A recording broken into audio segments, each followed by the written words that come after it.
Hola a todos, mi nombre es Sarela Zúñiga, estudiante de Comunicación Social y Periodismo, y en el día de hoy, junto a mis compañeros de grupo, les vamos a explicar lo que es la teoría de la acción comunicativa partiendo desde el debate de la racionalidad.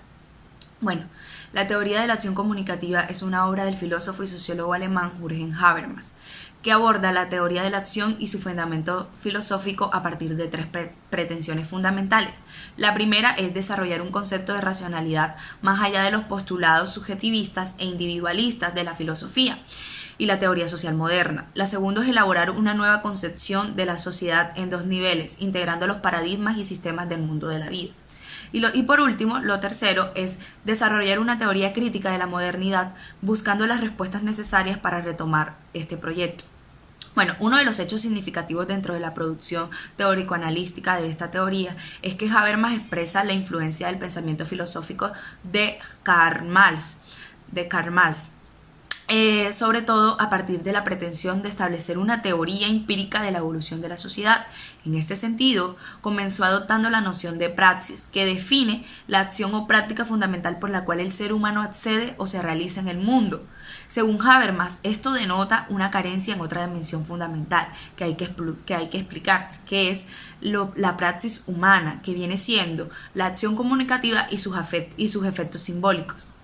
Esta idea es trascendental para comprender la raíz de la teoría de la acción comunicativa, ya que Habermas sostiene que a través de este tipo de interacción, logrando la realización y comprensión de cada uno de sus elementos, pues se posibilita la producción de los mundos de la vida, de los sujetos y la fuerza cultural como un subsistema de representación de la realización de la vida social. En esta idea, la crítica implícita a la modernidad del autor, ya que bien estos componentes han estado presentes desde las sociedades arcaicas en el devenir de la modernidad, pero en esto se ha tendido a su racionalización, lo que ha implicado una creciente diferenciación entre la cultura, la sociedad y la personalidad.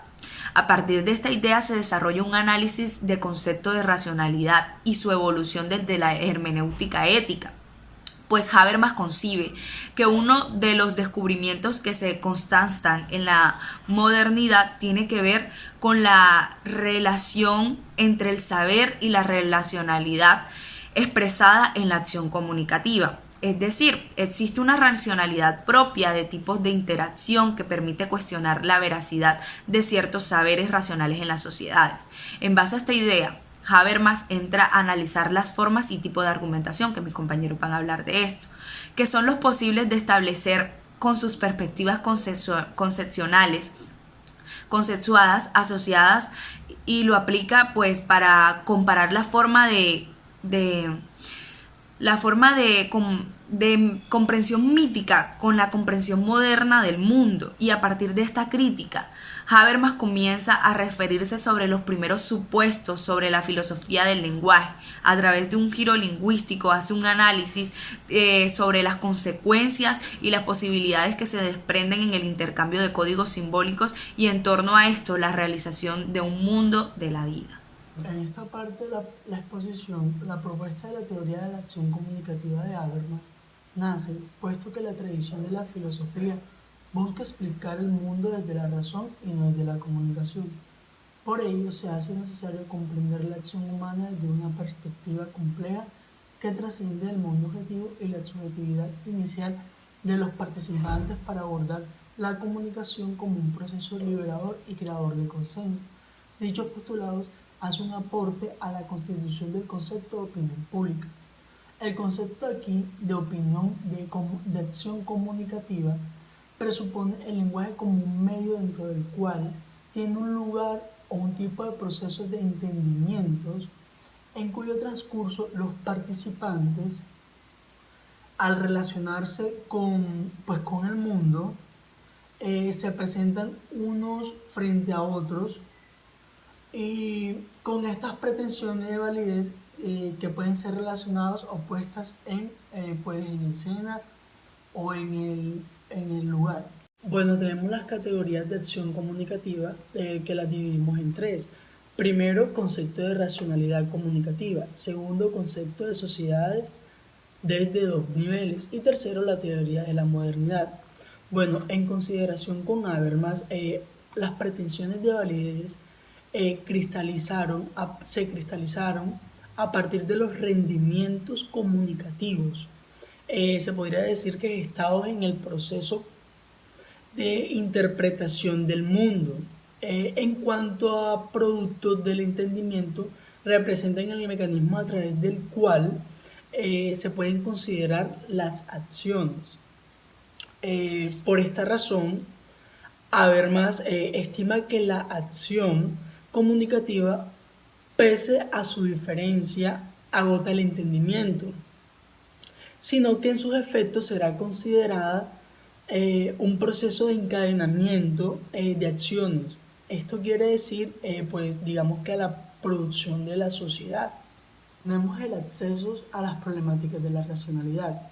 Esto vienen siendo los pensamientos filosóficos. Como plantea Habermas, la racionalidad es el saber y la racionalidad se convierte en un concepto de paradigma positivista, ya que la racionalidad es positivista. Habermas parte de lo siguiente: afirmaciones fundadas y acciones eficientes. Las acciones fundadas son aquellas razones de peso para expresar una opinión, pensamiento o una postura. Y las acciones eficientes son las acciones que se realizan mediante el diálogo para poder alcanzar el éxito. Todo esto conlleva a una racionalidad buena que desarrolla la relación entre el fin y el medio. Mi nombre es Vianis Peralta y les voy a hablar sobre la racionalidad. Bueno, ¿qué conocemos por racionalidad? Esta es la capacidad que permite pensar, evaluar y actuar de acuerdo a ciertos principios de optimidad y consistencia para satisfacer algún objetivo o finalidad. Esto vendría siendo el saber, que se da mediante una interacción sujeto a sujeto, y las acciones reguladas por normas y las autopresentaciones expresivas, es decir, cuando actuamos bajo varios criterios como por ejemplo la Constitución que nos rige, que son sus leyes y qué es lo que está bien para la sociedad donde vivimos. Las acciones reguladas por normas y las autorrepresentaciones expresivas, que en esto ya está lo que es lo intersubjetivo, que esto refiere a la cuestión de la posibilidad de un conocimiento objetivo, válido para todos los sujetos que poseen y también al reconocimiento por sujeto cualquier de otro sujeto. Es decir, llevan manifestaciones o emociones cargadas de sentido que se vinculan a presentaciones de validez susceptibles a la crítica.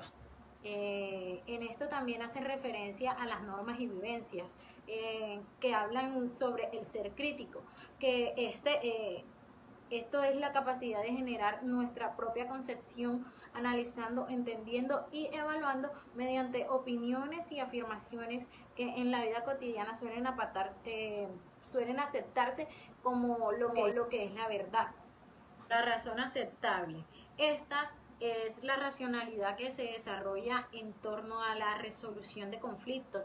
La discusión no se apoya en la autoridad ni en la tradición o la fuerza, sino por medio de argumentos que posibilitan acuerdos. Es decir, la idea de racionalidad logra su máxima expresión en el concepto de acción comunicativa. El lenguaje como un medio para llegar al entendimiento y a la racionalidad no dominada en la acción social. Esta razón aceptable se divide en dos partes. La primera es la razón irracional, que esta se basa en la deformación de la intercomunicación por la influencia del dinero o del poder. Esta distorsiona lo que es la plena comunicación a generar temores, represiones o autocensuras y que terminan con actos de simulación de haber comprendido al otro. Esta comunicación se da por una coacción que nace en el proceso de racionalización e industrialización sobre las relaciones e interacciones personales. La razón racional es la que se finca en los medios y permite llegar a verdaderos acuerdos y consensos, respetando la razón y los argumentos y la validez de los argumentos cuando nos comunicamos. Bueno, en los actos de habla contestativos encontramos las opiniones que siempre serán susceptibles a la crítica, emisiones que resultan verdad o fallidas por medio de lo que pueda constatarse. También puede hacer crítica en medio del debate y reconocen desde la perspectiva y Bueno, en los actos de habla contestativos encontramos las opiniones que siempre serán susceptibles a la crítica, emisiones que resultan verdad o fallidas por medio de lo que pueda constatarse. También puede hacer crítica en medio del debate y reconocen desde la perspectiva y se alinean para una crítica de valor. Bueno, mi nombre es Irena Manjarres y a continuación les voy a hablar acerca de los juicios de valor. Los juicios de valor en este punto de la lectura están concebidos como la emisión o manifestaciones que llevan asociadas pretensiones de rectitud normativa o de veracidad subjetiva. En este punto de la lectura, básicamente lo que nos plantea es cómo la racionalidad llega a ser un punto muy importante en el desenvolvimiento de un sujeto en su sociedad o en su entorno. ¿Por qué? Porque, los juicios de valor son concebidos como la capacidad que tuvo un sujeto de racionar y por ende este no tiene ningún tipo de normatividad o no está restringido, el sujeto no se encuentra como preso de emitir lo que piensa, sino que por el contrario, por medio del lenguaje es capaz de crear una realidad social siempre y cuando sus juicios emitidos sean coherentes y que tengan pues sustento de algo, porque es básicamente digamos como el fin de la racionalidad, que es hacer que el sujeto despierte un poco y cree él mismo, cree su propio mundo, su propia concepción. Bueno, y en contraste con lo anterior se encuentran ahora las manifestaciones idiosincrásicas, y estas básicamente son aquellas manifestaciones que se encuentran regidas por algún parámetro normativo, que son muy rígidos, o en su defecto también digamos que conlleva algo de creencias, entre otras cosas. En la lectura hay una cita muy puntual que dice: su contenido semántico no nos resulta accesible a través de las fuerzas del discurso poético de la configuración creadora y tiene solamente un carácter privatista. Como bien sabemos, lo semántico es aquello que de una u otra forma nos transmite sentidos y que es básicamente el estudio del lenguaje. Entonces, en la cita nos dice que su carácter semántico no resulta asequible porque es totalmente de carácter privatista. Con esto lo que quiere decir el autor es que el sujeto actuante en esta esfera o en de pronto en esta esfera, es un ser que no es capaz de lograr un debate con el resto de los sujetos de su misma esfera, no es capaz de crear un debate, no es capaz de ser un sujeto racional. Por eso en este punto, en contraste al anterior, el sujeto actúa como un agente totalmente irracional, porque como ya se encuentra regido bajo algún parlamento o bajo algo ya establecido, digamos que este no es capaz o no tiene, digamos, la posibilidad de utilizar el lenguaje para así llegar más allá y crear una realidad social distinta. Entonces, para sustentar esto, hay una cita de Habermas que dice: quien en sus actitudes y valoraciones se comporta en términos tan privatistas que no puede explicar sus reacciones ni hacerlas plausibles apelando a estándares de valor, no se está comportando racionalmente. Aquí vuelve otra vez y hace hincapié en que un ser irracional es aquel que no tiene la capacidad o no tiene, digamos, la voluntad de crear un debate con su entorno, y finalmente pues lógicamente no va a crear un consenso, o no va a crear más bien una percepción propia de él para así emitirla. Entonces este simple y sencillamente queda como un sujeto totalmente amarrado, como un sujeto totalmente irracional, que no es capaz de trascender barreras con el lenguaje o con la acción comunicativa. La argumentación. Habermas dice y piensa que el concepto de racionalidad comunicativa, que hace referencia a una conexión sistemática, aún no está clara, porque busca las pretensiones válidas, y estas tienen que ser desarrolladas por medio de la argumentación. Pero ¿a qué le llamamos argumentación? Pues argumentación se le llama al tipo de habla donde los sujetos tematizan sus conceptos y tratan de demostrar una validez mediante la argumentación. La argumentación tiene tres tipos de lógica. La primera es la retórica, que es la argumentación como proceso. La segunda es la dialéctica, que son procedimientos pragmáticos. Y la tercera es la lógica, que son los productos de argumentación. Aquí comienzo con una cita de Habermas que dice: cualquiera que participe en una argumentación demuestra su racionalidad o falta de ella, por forma en que actúa y responde las razones que se le ofrecen en pro o en contra de lo que está en debate. Esto quiere decir que no podemos ser sujetos razonables si no estamos abiertos a un debate. ¿Por qué? Porque el lenguaje, como ya sabemos, es el que permite el conocimiento.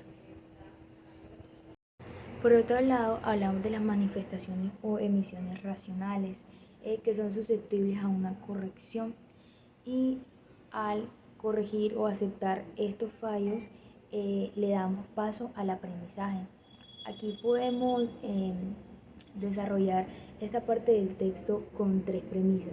La primera es la cognitiva instrumental, que expresa las opiniones fundadas y actúa con eficiencia. O sea, esto quiere decir que expresa la racionalidad y se mantiene contingente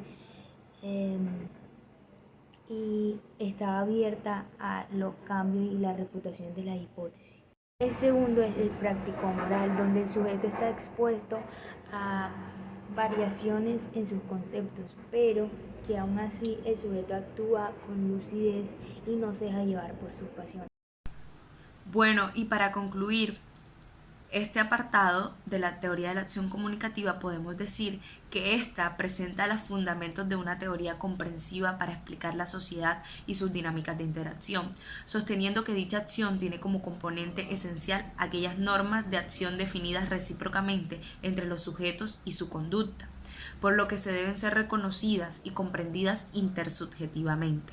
Sin embargo, dentro de las orientaciones de la acción del sujeto es posible encontrar funciones implícitas y necesarias para la sociedad, que divienen en sistemas, los cuales constituyen una dinámica externa del sujeto. Es decir, que lo fundamental para una sociedad es, y la base de esto es la comunicación, es decir, el lenguaje. Muchísimas gracias.